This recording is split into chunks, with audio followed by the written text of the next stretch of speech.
CV growth may slow down over the next 3 to 4 months, says Anant Goenka of CEAT in an exclusive on the sidelines at the ET Awards. On the commercial vehicle side, things have been extremely positive nearly for the last 8 months. The kind of growth we've seen, 30-40% kind of growth, we've not seen before quite some time. However, I think in the next 3, 4, 6 months, things will slow down a little bit. But I'd still say at an overall levels, we're looking at strong growth, 15% kind of plus growth from a commercial vehicle side. On the passenger vehicle side, I think things we can all see are slowing down. We've seen some key OEMs showing slower growth. But I'd say at the replacement side for us on the tyre business, things are quite positive. So we're again looking at nearly about 12 to 15% growth, in light also of some amount of low base effect of last year with GST coming in. I sense some amount of caution in your tone this time around. Is that right? And do you think this slowdown which you're referring to could be relatively temporary in nature, or it could be prolonged? And what are the factors you think are leading to this?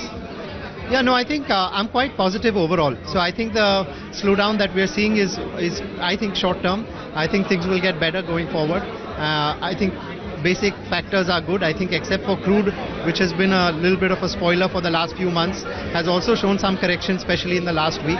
So I'm overall, besides crude, I'd say I think everything else is quite positive.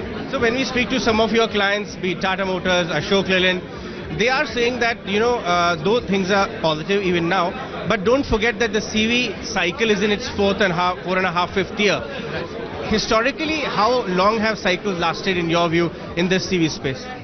Usually I see cycles going on for about 3 to 4 years. I think cycles now I feel are getting a little bit on the shorter side. But I'd still say there's been a fair amount of pain even in the last whole year.